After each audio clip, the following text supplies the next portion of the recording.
So you know what the thing is, Bill? What's that? Talk to me. A lot of people don't realize that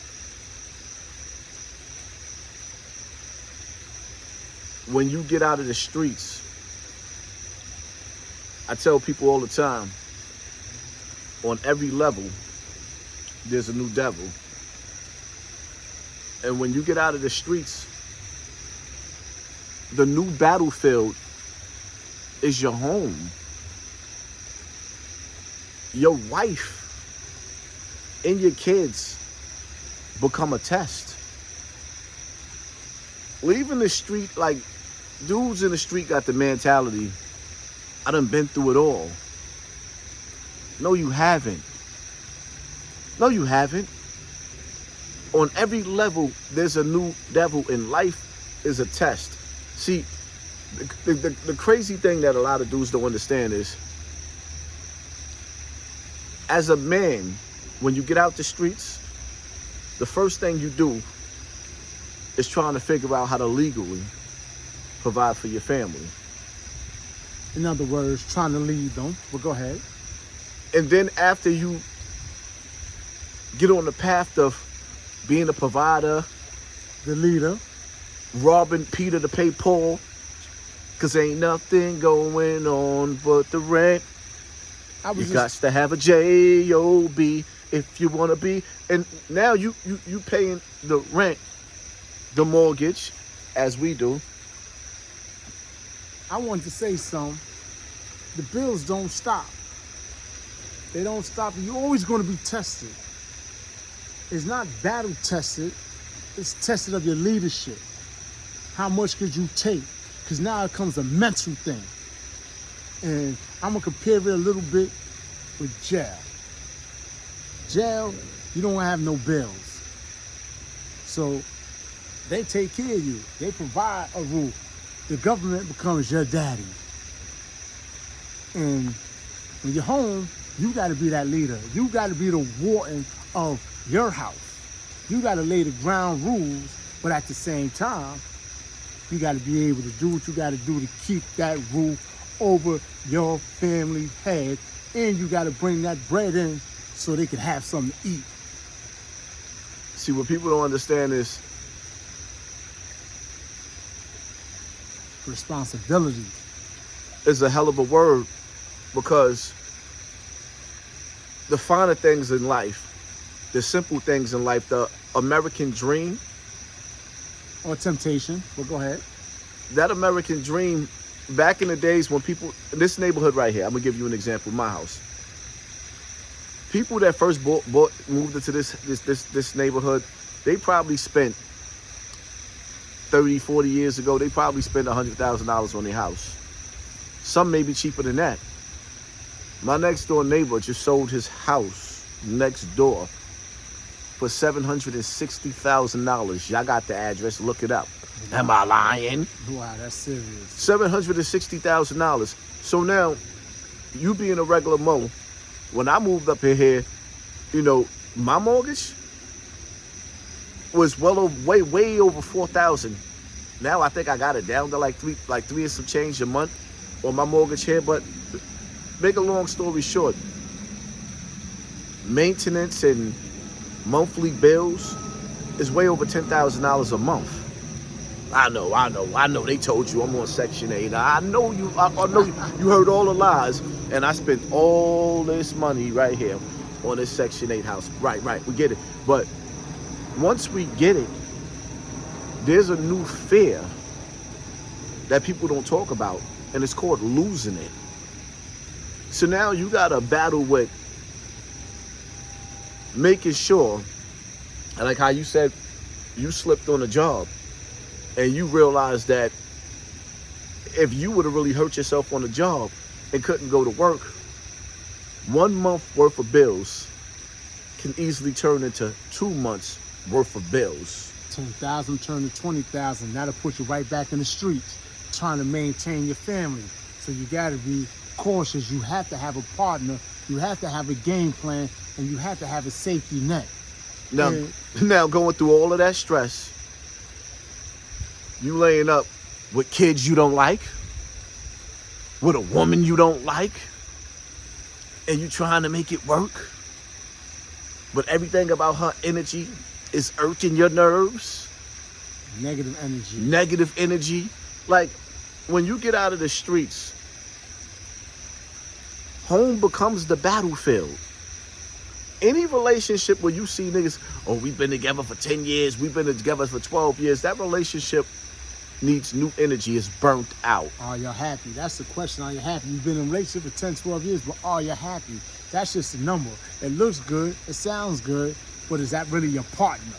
That's what you need, a partner in life. Somebody that can step up when the time comes. I slipped and fell at my job. If I didn't have my helmet on, I could have cracked my head and been out of work. And the only thing I'm thinking is I don't have a partner. I don't have a solid partner. You know, lucky I didn't get hurt because I didn't have that solid partner. I was thinking, if I'm hurt, if I wake up the next day and I can't go to work, these bills ain't going to stop coming. And I'm here to tell the people, so it ain't about just getting a house. It's about having a plan to maintaining that house and preventing not to lose that house and not letting nobody put you in a trick bag so you could get jammed up, go to jail. And what you think is going to happen when if you're the sole provider of your house? You're going to lose that. Then you're going to be in jail really stressing, really going through it because you're about to lose everything you work for. So now, not only do I got to think for myself, I got to think for these dummies that's out there, these YN dudes, the police, the government. I got to think about everything. I got to constantly be on alert and on point to maintain what I got. Listen, one thing I realized, I can't change the hood. I could only spark the seed of somebody that's going to spark the seed of somebody that's going to get out of the way of the hood. I can't change the hood. The hood was not meant for you to change the conditions that they placed us in. This is why most of the people that are successful in life, the first thing that they do is they move with people that gives them a peace of mind. And there's nothing like, in the Bronx, lately all I've been seeing is cars on crates. They used to bust your window to take your goods out and rip your systems off, but now these cars are coming with their own systems and built-in radios. You can't pull them out. So now the new hustle is your wheels is coming off. One of the best feelings in the world for me is when I pull up in my driveway. Keyword, driveway. And I'm sitting there contemplating if I want to walk directly in the house and have everybody getting on my nerves, or do I want to come in my beautiful yard and just beautiful. breathe in, breathe out. Yeah. That's the thing. You know, you park your car, like that's the last I would go visit somebody in the city and I come out my car on crates. Come on. You know how angry and how upset I'm going to be? I might think the people I'm going to visit set me up because they jealous. I don't know.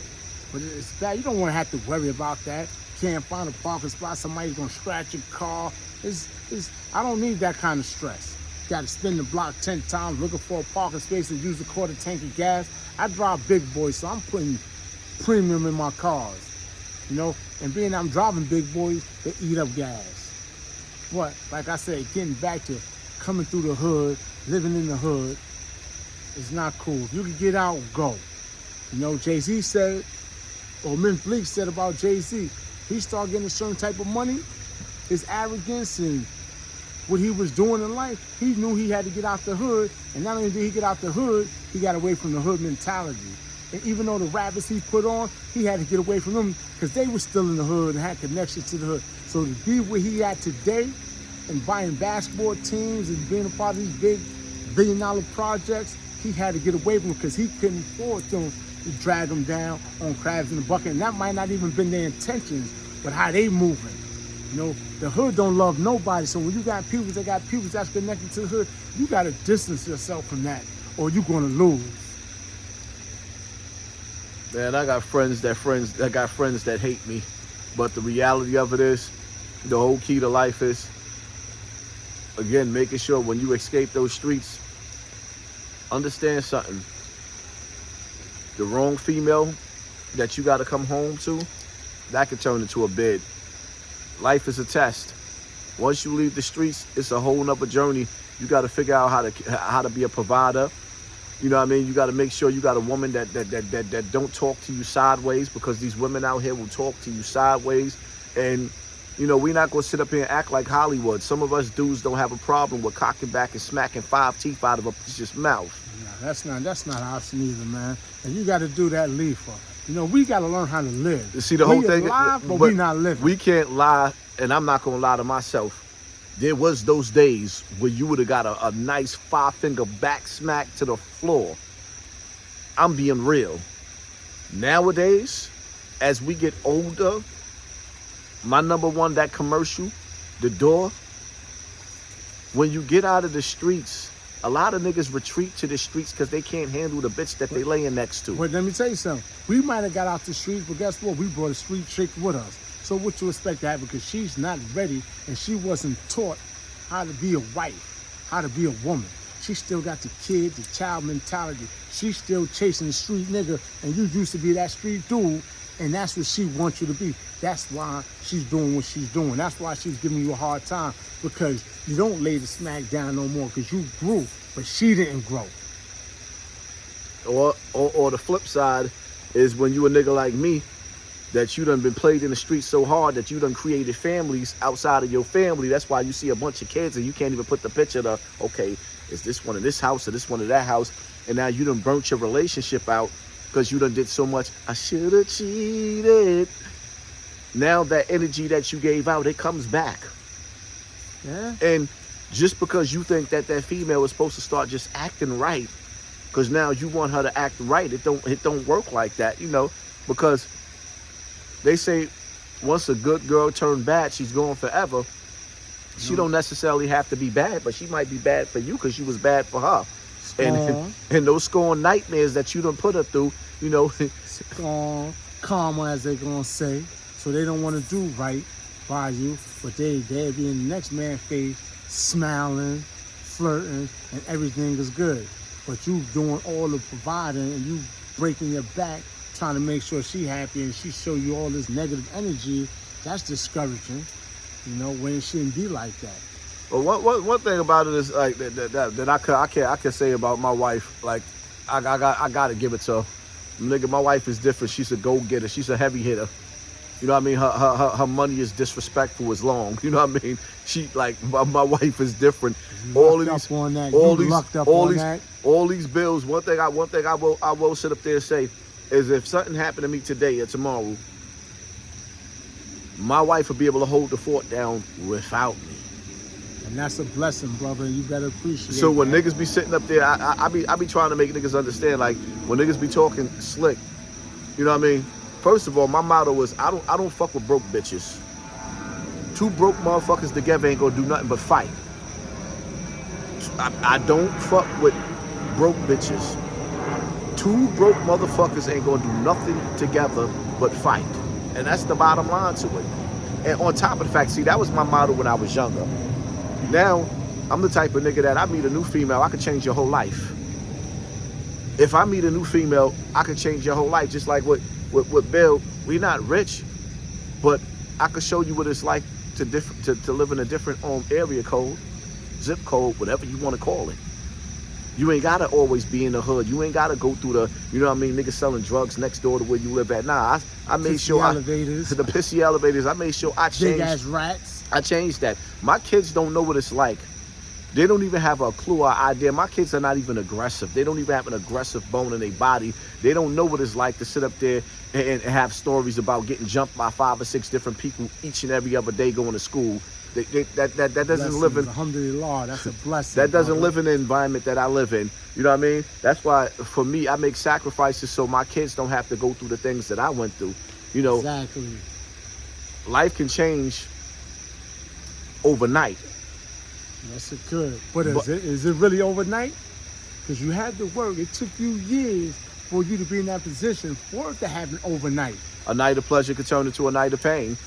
That too. You can sit up there and go to the bar with your wife trying to have a good time, depending on what bar you go to and what area you go to, and y'all don't make it home because you see how shit is just getting shot up. Now the whole club done got aired out You and your wife, y'all in the cemetery, and the kids got to figure out three how to people- maintain all this. Everything could tell you. Y'all done read the what Three was people it? died, 11 what- people shot, 14 people shot, what- stuff like that happening. I started reading a lot of books when I went to jail.